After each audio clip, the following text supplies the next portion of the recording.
तो आज के इस सत्र में हम मुख्य रूप से इन बिंदुओं को कवर करेंगे।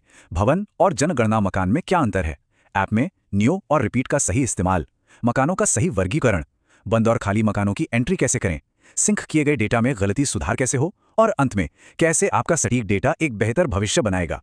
चलिए सबसे बुनियादी और सबसे अहम टॉपिक से शुरुआत करते हैं, भवन और जनगणना मकान। भवन का सीधा सा मतलब है पूरा का पूरा भौतिक ढांचा या परिसर। आसान शब्दों में समझें तो बाहर से दिखने वाली एक पूरी इमारत, चाहे वो कितनी भी बड़ी क्यों ना हो, उसे हम एक भवन मानेंगे। ये उस पूरे स्ट्रक्चर की पहचान है। अब इसके ठीक विपरीत है जनगणना मकान। ये उसी भवन का एक हिस्सा होता है जिसका इस्तेमाल किसी अलग काम के लिए या किसी अलग परिवार द्वारा किया जा रहा हो। इसे ऐसे सोचिए, एक ही बड़ी बिल्डिंग है लेकिन उसके अंदर दो अलग अलग परिवार रहते हैं और दोनों की अपनी अलग अलग रसोई है। तो इस स्थिति में बाहर से दिखने वाला भवन तो एक ही कहलाएगा, लेकिन उसके अंदर जनगणना मकान दो माने जाएंगे। ये बारीकी समझना बहुत जरूरी है। अब आते हैं HLO ऐप के सबसे ट्रिकी हिस्से पर, यानी न्यू और रिपीट बटन का उपयोग। ऐप में न्यू बटन पर हमें तब टैप करना है जब या तो कोई बिल्कुल नया भवन शुरू हो रहा हो या उसी भवन के अंदर कोई नया जनगणना मकान शुरू हो।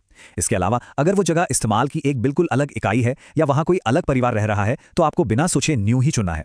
इसे एक असली फील्ड उदाहरण से समझते हैं। आप सड़क पर सर्वे कर रहे हैं, एक स्वतंत्र मकान की बाउंड्री पूरी तरह खत्म हो जाती है और उसके ठीक बगल से एक दूसरा बिल्कुल अलग मकान शुरू हो जाता है। यहां कोई कंफ्यूजन नहीं है। इस स्पष्ट पॉइंट पर आपको सीधे न्यू बटन दबाना है। अब बात करते हैं रिपीट की। इसका इस्तेमाल तभी करना है जब एक ही भवन के अंदर कई जनगणना मकान हो या एक ही परिसर में आपस में जुड़े हुए हिस्से हों, यानी एक ही ढांचे की निरंतरता चल रही हो।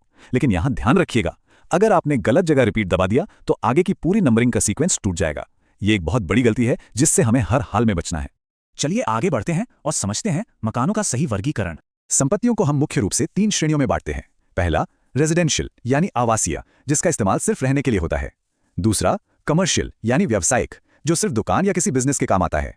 और तीसरा है मिक्स्ड यूज यानी मिश्रित उपयोग, जहां घर और दुकान दोनों एक साथ चल रहे हों। इस मिक्स्ड यूज को थोड़ा और अच्छे से समझते हैं। सोचिए, किसी व्यस्त चौराहे पर एक इमारत है, नीचे ग्राउंड फ्लोर पर किराने की दुकान चल रही है और उसी दुकान के ठीक ऊपर वाली मंजिल पर वो परिवार रह रहा है। तो ये सीधा सीधा मिक्स्ड यूज का मामला है।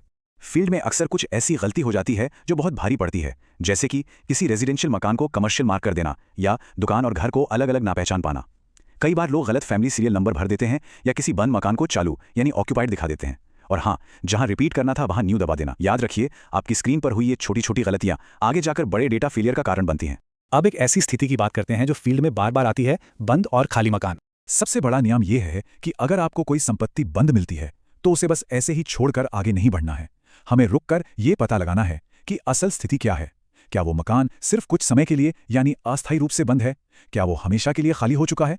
या फिर लोग वहां रहते तो हैं लेकिन सर्वे के समय मौजूद नहीं है? इस फर्क को समझना बहुत जरूरी है।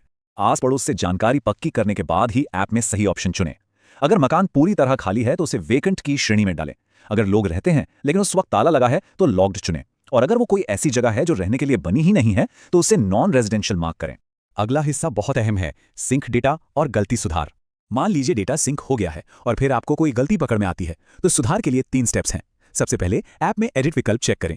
अगर सिस्टम इजाजत नहीं दे रहा तो तुरंत अपने सुपरवाइजर से अप्रूवल मांगे और फिर आधिकारिक नियमों का पूरी तरह से पालन करते हुए ही उस सिंक किए गए डेटा को अपडेट करें। अपनी मर्जी से कोई भी बदलाव नहीं करना है। इस तरह की और भी जरूरी गाइडेंस और अपडेट्स के लिए ज्ञान पहल चैनल को जरूर सब्सक्राइब करें। आज के इस सत्र से जुड़ने के लिए आपका बहुत बहुत धन्यवाद।